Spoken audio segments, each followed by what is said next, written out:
Olá, bom dia. Bom dia a quem está entrando ao vivo hoje com a gente. Mais uma quarta-feira, 10 horas da manhã. Bom dia, Leozinha. Como sempre, a primeira a entrar. Oi, Luzia, tudo bom? Luzia, quinta-feira a gente se vê, né, Luzia? Oi, Léo, como que tá o som, a imagem? Tá recebendo bem, Leozinha? Legal. Luzia, não sei se conhece esse programa chamado Papo das 10, que eu faço toda quarta-feira às 10 da manhã. Aqui a gente conversa sobre. Oi, Lu, tudo bem? Aqui a gente conversa sobre autoconhecimento e autodesenvolvimento, ou desenvolvimento humano, que inclui as duas coisas, né? Então a gente fala então de. A Luzia conhece essa linguagem, né, da reforma íntima, por exemplo, né, que a doutrina espírita fala muito. A gente só consegue reformar aquilo que a gente conhece, não é isso? Então, antes da gente promover qualquer reforma interior, qualquer evolução na nossa vida, que em última análise é a maneira como nós nos apresentamos ao mundo, portanto, para que a gente possa entregar ao mundo, às pessoas que nos cercam e a nós mesmos, né, uma melhor versão daquilo que somos, a gente precisa primeiro se conhecer, né? Então, por isso que eu chamo sempre o Papo das 10, uma conversa sobre autoconhecimento e autodesenvolvimento. Tudo bem? Oi, Laís, tudo jóia? Oi, Lu. Que legal, né? Começar esse dia com vocês, com essa vibração legal, essa vibração alegre, uma energia super boa. Eu estava há poucos instantes. Oi, Tina, tudo bem? Eu estava há poucos instantes ouvindo o André Trigueiro no Papo das 9. O papo do André Trigueiro se chama Papo das 9, né? O meu Papo das 10. Eu faço justamente depois que ele acaba. Enfim, e o André Trigueiro, ele tem como hábito, acho que em todas as lives dele, ele abre sempre uma. E esse livro, de novo. A gente começou de novo com aquele negócio de pausar o vídeo, né? A semana passada foi assim. Oi, Renata. A gente caiu várias vezes, né, na live da semana passada. E depois eu vi que muitas pessoas tiveram esse problema. Mas eu estava dizendo então que o André Trigueiro, ele sempre abre uma página desse livrinho chamado Minutos de Sabedoria, que traz mensagens curtas, mensagens que nos levam a algumas reflexões. Eu achei interessante que ele hoje abriu e comentou, fez a sua reflexão pessoal sobre uma mensagem que falava sobre a importância da respiração. No caso da respiração profunda, né?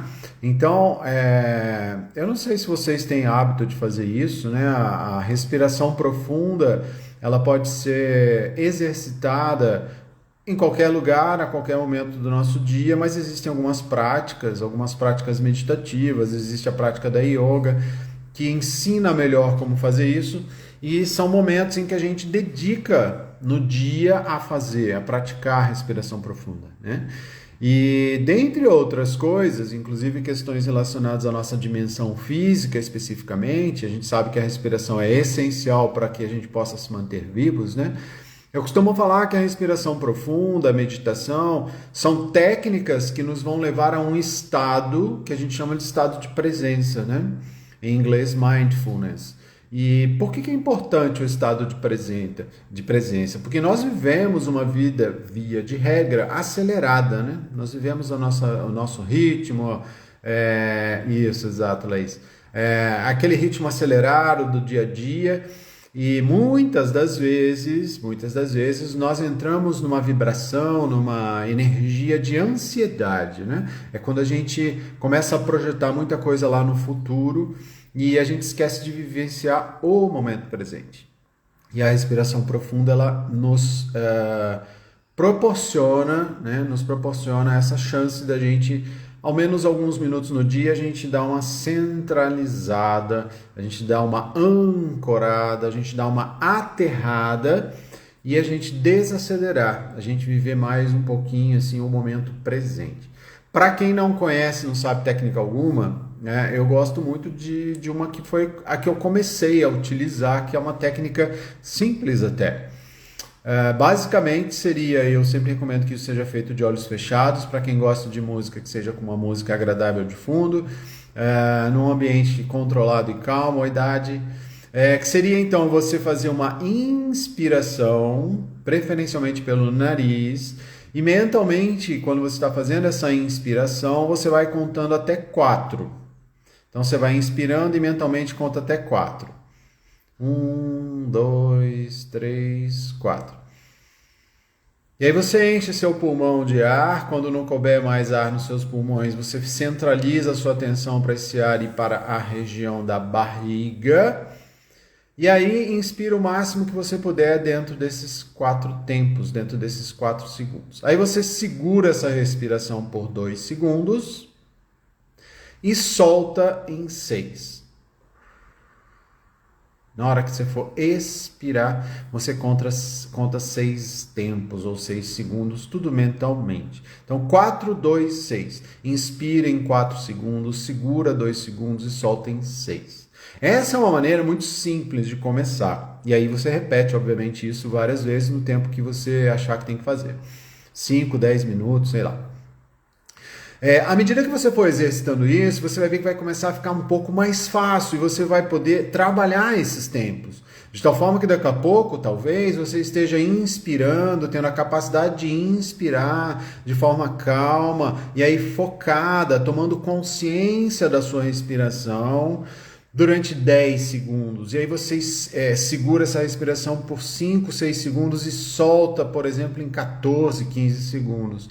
É difícil de fazer para quem está começando. Façam o teste, né? A gente não tem ainda o hábito de trabalhar essa respiração profunda, essa respiração consciente e conectada, né? Qual que é o barato de fazer isso? Que você vai focar os seus pensamentos, vai focar as suas emoções, você vai focar a sua atenção na respiração e só na respiração.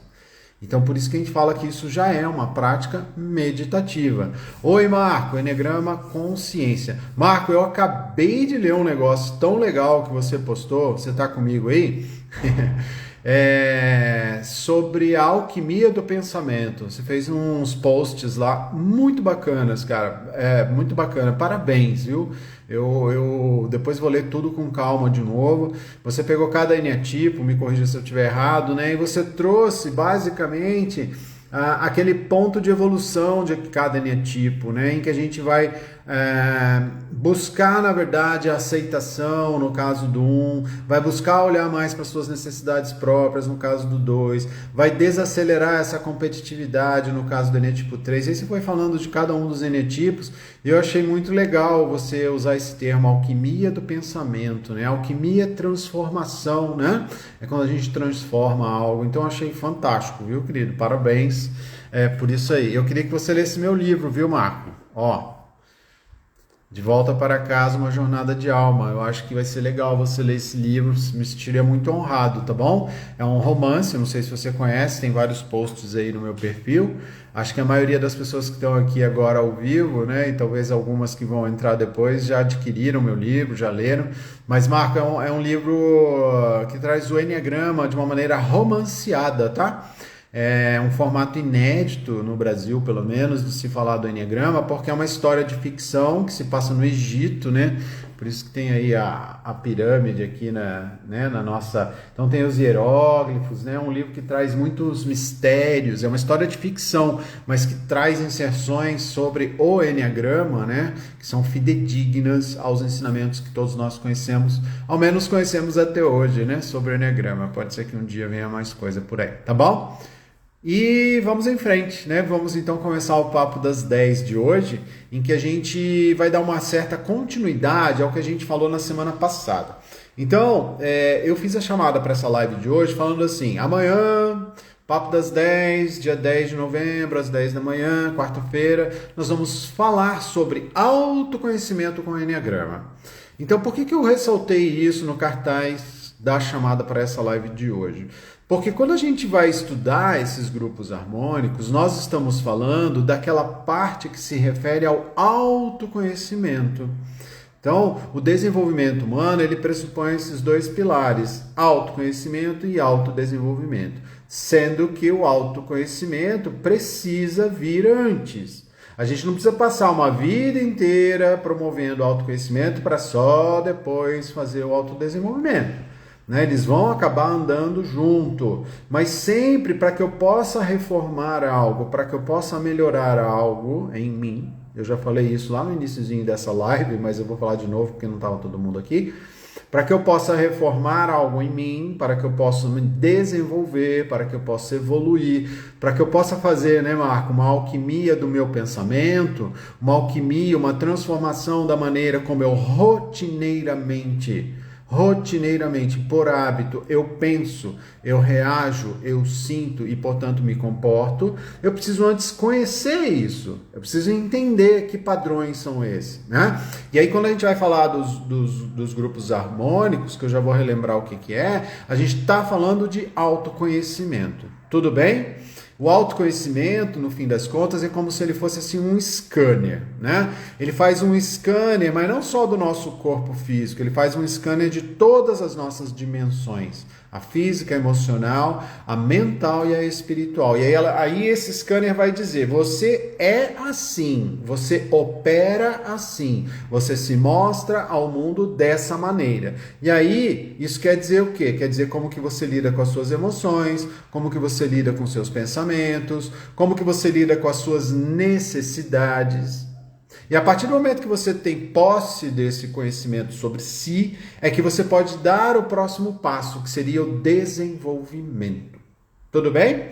E aí, quando nós abordamos na semana passada os grupos harmônicos, eu falei para vocês da onde que eu tirei todos esses conceitos, que foi do livro A Sabedoria do Enneagrama, do Don Richard Rizzo e do Russ Hudson, que para mim é um dos melhores livros sobre Enneagrama que existem. Existem vários bons, mas esse para mim é um dos melhores. Muitos autores, inclusive, copiaram muita coisa que tem aqui, né? E fizeram outros livros, né? Ampliaram, enfim. E aí, o que é esses grupos harmônicos? Então, esses grupos harmônicos são grupos de 3 eneatipos, portanto, 3 tipos de personalidade, segundo a mandala sagrada do Enneagrama, que são agrupados em virtude de eles trazerem uma similaridade no estilo de enfrentamento que esses 3 agrupados, né, 3 grupinhos de 3, eles apresentam diante das dificuldades. Ou, em última análise, na maneira como essas pessoas se comportam quando se deparam com uma situação de não obterem aquilo que esperam, aquilo que querem. Tudo bem? Então, esses são os grupos harmônicos. Então, a gente tem cada grupo com 3 personalidades. Essas 3 personalidades apresentam similaridades nas horas, naqueles momentos de grandes desafios, de grandes decepções, de perdas e da não conquista daquilo que a gente quer. Tudo bem? Estamos juntos até aqui?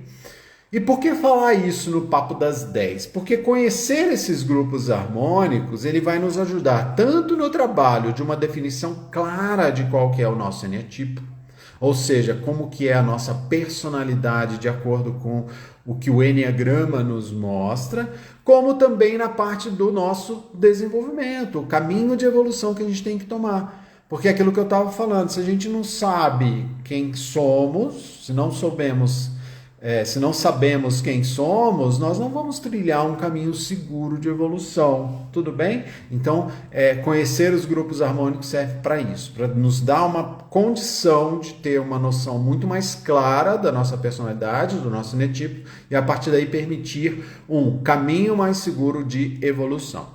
E como que era aquela dinâmica? Quem lembra aí, né, semana passada? Como que se formam esses agrupamentos segundo esses autores no livro A Sabedoria do Enneagrama?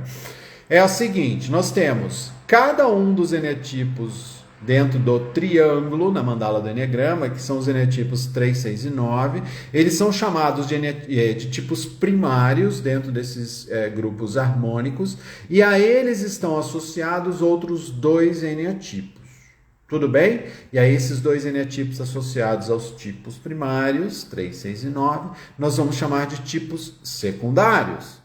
E esses 3, dentro desses grupos, que eu já vou lembrar quais são, né, eles vão ter então esses aspectos similares de comportamento, de reações, de ações, de maneira habitual de usar a sua dimensão mental, portanto, seus pensamentos e assim por diante.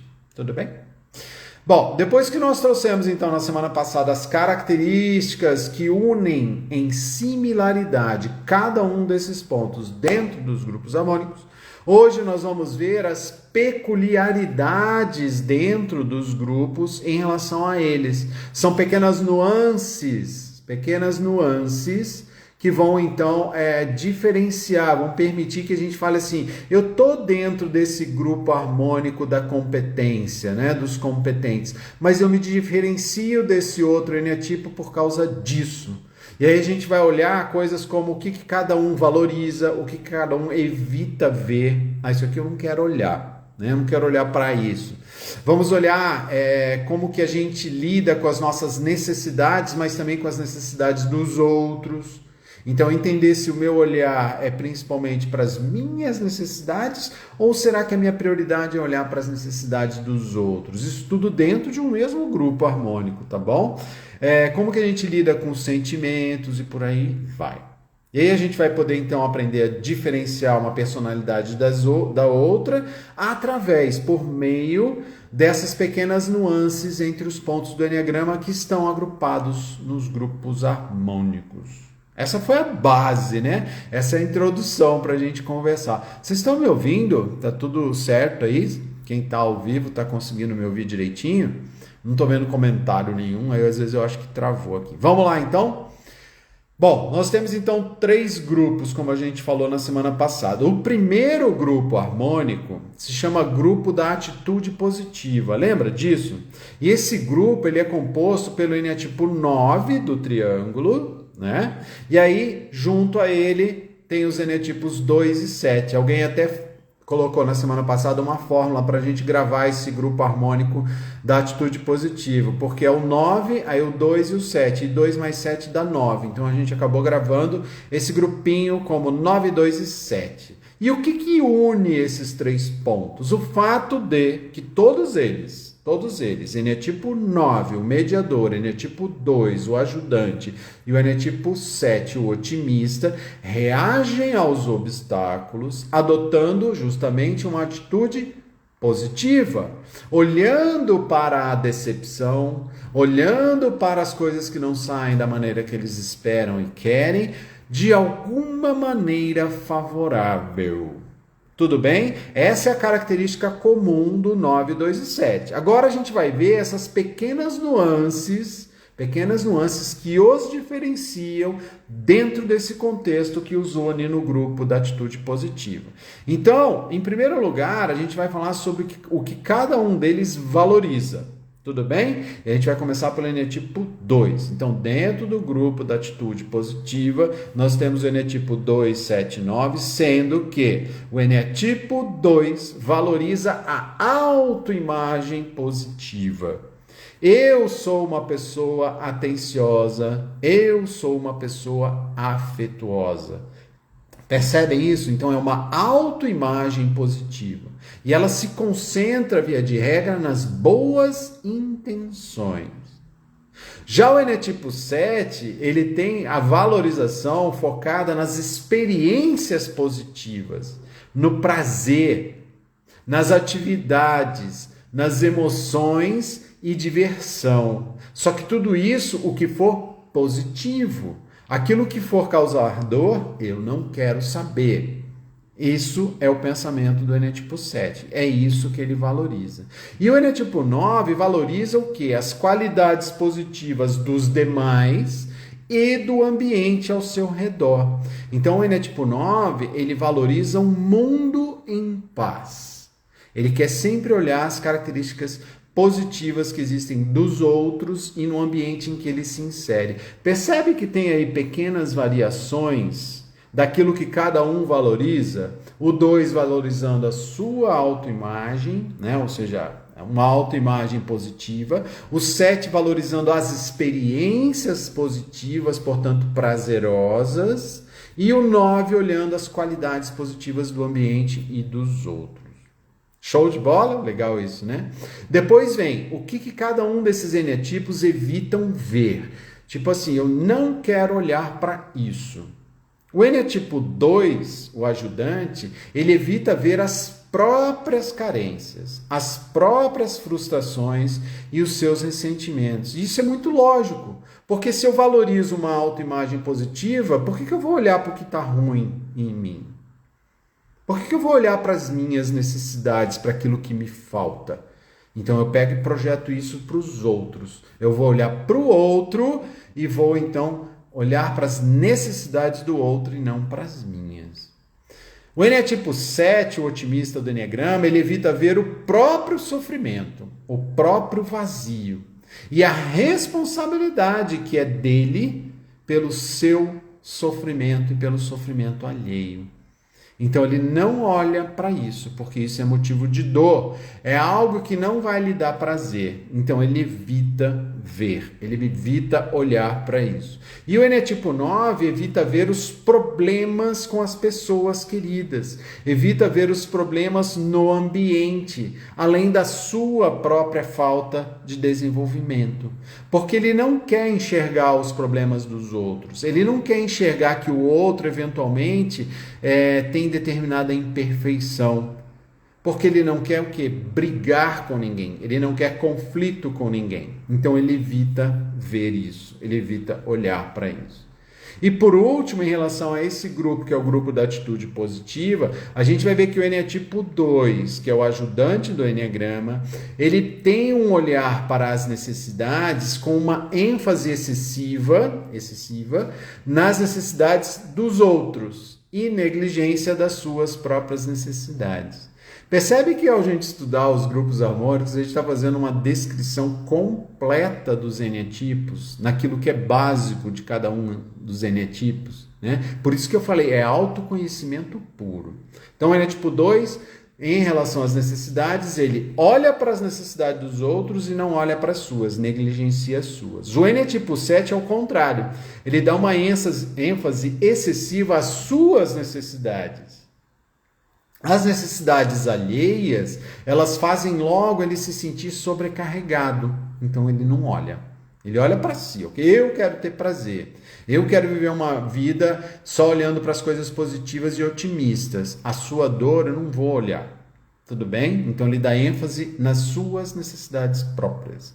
E o eneatipo 9, o que acontece? Ele se sente subjugado, ele se sente dominado, tanto por suas próprias necessidades, como pelas necessidades dos outros. E ele não quer lidar com elas, porque isso pode ser motivo de conflito, e tudo que o eneatipo 9, o mediador, o buscador de paz no Eneagrama, não quer.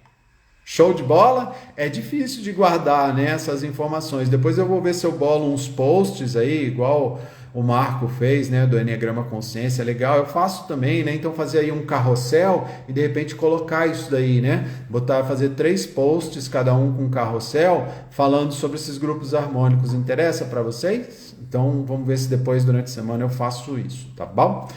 Vamos para o outro grupo? A gente vai para o segundo, depois para o terceiro, e essa live talvez seja mais curta que o habitual. E aí a gente toca nosso resto do dia com esse conhecimento reverberando na nossa cabeça, para que a gente possa refletir, né? Então, autoconhecimento, outro grupo harmônico. Isso, né, Laís? Também gostei dessa ideia. Então, a gente viu o grupo da atitude positiva. O próximo grupo se chama o grupo da competência. Vocês lembram quais são os 3 eneatipos que estão dentro desse grupo da competência? No triângulo, obviamente, é o eneatipo 3, que é o tipo, então, primário desse grupo harmônico. Aí tem outros 2 tipos, que são os secundários, que se assemelham a ele, de um modo geral, que são os eneatipos 1 e 5. E aqui, o que a gente percebe? Que todos eles, eneatipo 3... que é o vencedor, o eneatipo 1, que é o perfeccionista, e o eneatipo 5, que é o analítico, que eles aprenderam a lidar com as dificuldades, colocando as suas emoções, os seus próprios sentimentos de lado, lutando então para serem mais objetivos, para serem eficientes, para serem competentes. Isso é o que os une nesse grupo, por isso que chamam grupo da competência. Só que existem algumas nuances que os diferenciam dentro desse grupinho. E aí a gente vai ver quais são. Então, o eneatipo 1, o que, que ele valoriza? Então, a gente vai ver o que, que o eneatipo 1 valoriza, depois o que, que o eneatipo 3 valoriza e depois o que, que o eneatipo 5 valoriza. O eneatipo 1 valoriza o fato dele ser correto, organizado, sensato. Então, ele se concentra em padrões, ele se concentra em se aperfeiçoar e conhecer todas as regras. Regras de quê, André? De tudo. De tudo. As regras, inclusive, morais, aquilo que ele considera ético, de acordo com seus valores. Então, é isso que o eneatipo 1 valoriza, a correção, a organização e as regras. O que, que o eneatipo 3 valoriza? Valoriza o fato dele ser eficiente, ele quer ser capaz, ele quer ser brilhante, então ele valoriza tudo que vá nessa direção. Ele concentra-se então em metas e ele tenta ser, de certa forma, pragmático, além de se apresentar muito bem. Então é uma pessoa que normalmente se apresenta fisicamente impecável, cabelinho cortado, né? Ó, diferente do meu, que está aqui essa juba meio desorganizada, né? Então ele se apresenta fisicamente bem, bem vestido, bem de saúde, ele cuida do seu corpo, ele cuida da sua saúde, mas ele também se apresenta na maneira de falar, de se expressar muito bem. Tudo isso por quê? Porque ele valoriza justamente ser eficiente. Ele quer ser reconhecido pelo seu desempenho, pela sua performance. Percebe que é um pouquinho diferente do eneatipo 1? E aí vem o último eneatipo desse grupo da competência, que é o eneatipo 5. O que o eneatipo 5 valoriza? Valoriza o fato dele ser experiente, dele ter as melhores informações, dele ter mais conhecimento do que os outros. Então ele se concentra nos processos, em fatos assim mais objetivos, e ele quer sempre estar mantendo a sua lucidez diante dos fatos. Tudo bem? Próxima coluninha aqui que a gente vai falar desses 3 eneatipos que estão no grupo da competência, é como cada um deles lida com os sentimentos. E aí a gente vai ver que o eneatipo 1, dentro desse grupo da competência, ele lida com os sentimentos reprimindo para ficar no mimimi. Deu uma quedinha aí, mas já voltamos, né? Então não é para ficar no mimimi. Então o eneatipo 1, ele canaliza os seus sentimentos para atividades, para a busca da perfeição, e isso vai se refletir no seu corpo muitas vezes numa rigidez. Porque na medida em que eu não permito olhar com mais leveza para as minhas emoções, eu trago essas emoções com mais rigidez, eu trago esses sentimentos com mais rigidez, e isso se reflete no meu corpo. Então o eneatipo 1, ele é assim, o tempo todo tenso. Tudo bem? O eneatipo 3 lida com os sentimentos também reprimindo-os, mas ele esforça-se para se manter o tempo todo em atividade. É dessa maneira que ele reprime os seus sentimentos. Então ele está naquela busca frenética de performance, de atingir metas, e ele entende que a realização, cumprir metas, realizar, vencer, porque ele é chamado de o vencedor no Enneagrama, compensa sentimentos dolorosos. Então, uma das maiores dificuldades do eneatipo 3, apesar de ele estar na tríade dos emocionais, é acessar o seu coraçãozinho.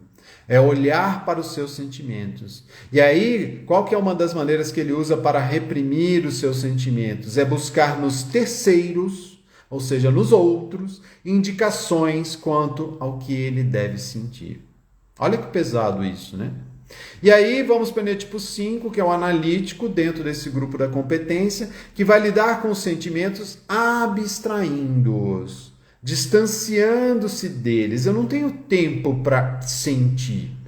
Eu preciso focar na minha mente. Eu preciso ter uma atividade cerebral. Eu preciso estar buscando conhecimento. Então é como se os próprios sentimentos fossem de outra pessoa. Não estou interessado em olhar nisso. E aí isso causa para nós, que olhamos via de regra para o eneatipo 5, a sensação de estar lidando com uma pessoa fria. E a gente já falou com muito carinho sobre isso, sobre o eneatipo 5. Então essas são as maneiras que o eneatipo 1, 3 e 5 lidam com os seus sentimentos. E esses 3 eneatipos estão agrupados no grupo harmônico chamado grupo da competência. E por fim, como que eles se relacionam com sistemas? Que sistemas? Sistema familiar, o grupo de trabalho, a comunidade, não importa. Qualquer sistema em que cada um desses enetipos entram, eles têm uma certa relação, que tem algumas nuances, algumas pequenas diferenças. O enetipo 1, ele quer trabalhar com o sistema, ele tenta ser o bom menino dentro de um sistema, e ele se irrita com aqueles que não cumprem regras. Já o enetipo 3, bem-vinda Paula, bem-vinda Tereza. Já o enetipo 3, ele vai ter uma relação com o sistema de que ele quer trabalhar, mas ele também gosta de estar fora do sistema. Entende isso? O 3, o 9 e o 6, esses enetipos do triângulo, ele tem essa coisa do dentro e fora, energia para dentro, energia para fora. Então, o enetipo 3 em relação ao sistema é uma coisa assim, eu quero estar dentro do sistema, eu quero cumprir as regras para me fazer sentir parte desse sistema, mas ao mesmo tempo ele quer estar fora, ao mesmo tempo ele quer quebrar regras. E o enetipo 5, ele rejeita o sistema. Por quê? Porque ele sabe tanto, ele tem tanto conhecimento, que eu quero trabalhar por mim mesmo. Eu não quero saber de regras, eu não quero saber de alguém dizendo o que eu tenho que fazer. Porque eu mesmo já sei, eu sou o analítico do Enneagrama. A personalidade que mais analisa as coisas. Como é que eu vou, então, ter paciência com regras e trâmites? Tudo bem? E por fim a gente vai para o último grupo harmônico, que se chama o grupo reativo. E aí é o grupo, como a própria energia da palavra reativa propõe, é o grupo da reação, que que engloba o tipo primário, que é o tipo 6. O N é tipo 6 no Enneagrama, dentro do triângulo, é justamente aquele que personifica a energia da reação. Por isso que esse grupo se chama grupo dos reativos, ou grupo reativo. E junto com esse tipo primário, que se chama enetipo 6, nesse grupo reativo, estão os enetipos 8 e 4. O 8 poderoso e o 4 intenso. E qual que é a característica comum que os une dentro desse grupo? É que eles reagem emocionalmente aos conflitos e desafios. E eles têm uma dificuldade enorme em o quanto confiar nas pessoas. Então isso é o que os une dentro do grupo reativo. E quais são as pequenas nuances que os diferenciam dentro desse grupo? Oi, Denis, tudo bem? Denis, a gente está falando dos grupos harmônicos dentro do Enneagrama. São 3 grupinhos, 3 grupos de 3, que unem enetipos que têm características semelhantes de ação e reação diante de desafios, mas que têm pequenas nuances que os vão diferenciar mesmo dentro desses grupos harmônicos. Então, o último grupo é o grupo reativo, em que a gente tem o enetipo 4, 6 e 8, e o que cada um desses enetipos busca, e que vai, então, trazer pequenas diferenças entre eles. O enetipo 4, ele busca um salvador. Ele busca alguém que vai o compreender e que vai dar apoio à sua vida e aos seus sonhos. Ele é, então, um buscador de ser visto. Ele quer que as pessoas olhem para ele. Essa é a busca principal de um enetipo 4 dentro desse grupo reativo. Já o enetipo 6... Luzia, está com problema de internet. Você pode, se você não conseguir continuar ao vivo, Luzia, você pode assistir depois que fica gravado, tá bom? Mas tenta ficar junto com a gente aí que já está acabando. O enetipo 6, embora esteja ali nesse grupo reativo, né? O que ele vai buscar e que o diferencia do enetipo 4? Que ele busca, então, tanto a independência quanto o apoio. Lembra que eu falei que os enetipos do triângulo eles têm essa coisa do para fora para dentro, energia para fora, energia para dentro? Então o enetipo 6 ele alterna entre isso, ele tanto quer a sua independência como quer o apoio. Então o enetipo 6 ele quer alguém a quem ele possa recorrer, alguém que possa lhe prover de orientação, mas ao mesmo tempo ele tem que se mostrar, segundo suas crenças, o mais forte. Ele não pode mostrar fragilidade. E o enetipo 8, o que ele busca? Ele busca a sua independência. Ele busca o seu autocontrole, a sua autossegurança. O enetipo 8, que é o poderoso no Enneagrama, ele não pode mostrar vulnerabilidade, ele não quer mostrar fragilidade. E por isso, então, ele quer depender minimamente das pessoas. Ele quer contar sempre consigo mesmo. Percebe essas pequenas diferenças nas buscas de cada um dos enetipos dentro desse grupo reativo? E o que tem medo o enetipo 4, o que tem medo o enetipo 6 e o que tem medo o enetipo 8? O enetipo 4 ele tem medo do abandono. Ele tem medo que ninguém se incomode com ele. Ele quer a atenção. Ele tem medo de não encontrar apoio suficiente para ele se tornar quem de fato ele é. Lembre-se que a busca constante de enetipo 4 é pela sua identidade, é pelo seu lugar no mundo. Já o enetipo 6, ele tem medo de ser abandonado. Ele tem medo de não ter apoio, em especial daquelas pessoas que são a sua referência, que eles são as pessoas que têm as orientações mais importantes para lidar. Então ele tem medo de depender demais dos outros e depois perder essa segurança, essa orientação. Que paradoxo, né? O enetipo 6 é assim mesmo, para lá e para cá. E o enetipo 8, ele tem medo de quê? Tem medo de ser controlado. Ele tem medo de ser controlado e dominado pelos outros, porque em algum momento, ele foi invadido, ele foi machucado. Tudo bem? Denis está pedindo para repetir o do 4. Então o 4 ele tem uma busca e tem um medo, é o que a gente falou até agora, tá, Denis? O 4 ele tem uma busca que é por um salvador, alguém que ele possa compreender e dar apoio à sua vida e aos seus sonhos. Ao mesmo tempo ele tem um medo de um abandono, que tem a ver com essa busca dele, né? Se a gente for analisar. Da mesma maneira que ele tem essa busca por ter apoio, por ter alguém que o auxilie na sua vida e nos seus sonhos, ele tem medo do abandono. Ele tem medo que ninguém olhe para ele e se incomode com ele. Ele tem medo de não ter esse apoio para se tornar quem de fato ele é, para encontrar o seu lugar no mundo. Tudo bem? Eu não sei o que acontece com o Instagram, né? O Instagram, semana passada também estava assim, tendo essas quedas, né? A gente faz um horário que nem tem muita demanda, imagino eu, mas está dando esses probleminhas. Bom, estamos no grupo reativo, falamos do enetipo 4, 6 e 8, sobre o que buscam e o que tem medo. E agora a gente vai falar sobre como cada um deles lida com os outros. O enetipo 4 lida com os outros limitando-lhe o acesso para mantê-los interessados.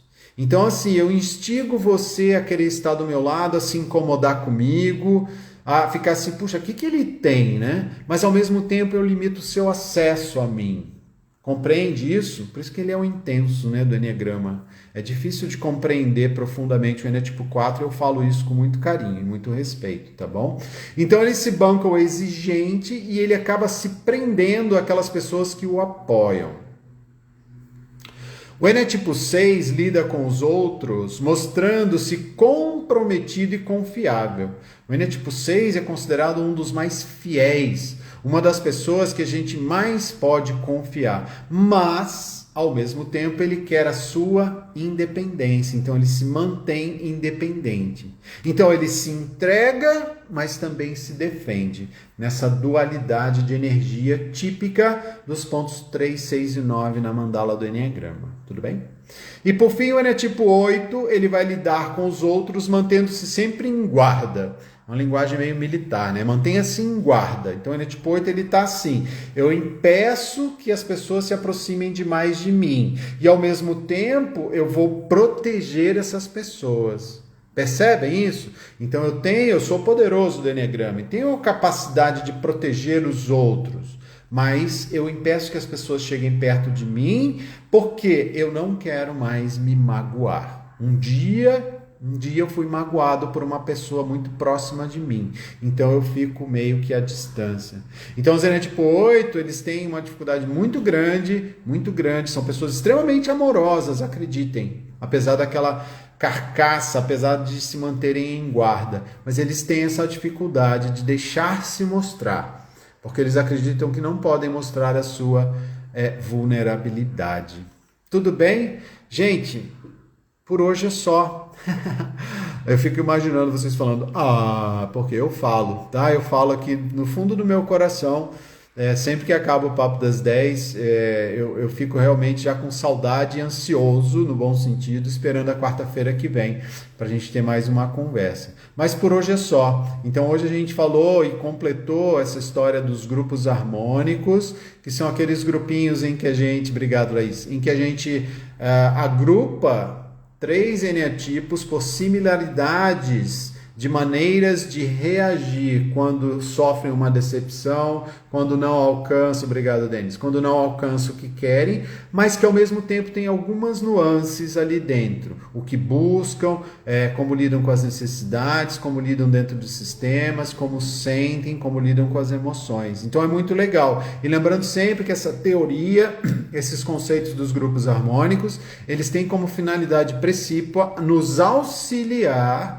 Obrigado, Dade. Nos auxiliar a identificar claramente o nosso eneatipo, que é a porta de entrada para a gente promover as mudanças que necessitamos e queremos. Fiquem todos com Deus, um beijo no coração. Para quem teve problemas com a internet, mais uma vez eu lembro, essas lives todas ficam gravadas no meu feed aqui no Instagram e no meu canal no YouTube. Vai lá, se inscreve no meu canal no YouTube, chama-se André Pralon, como tudo, né? Facebook, Instagram, YouTube, tudo é André Pralon.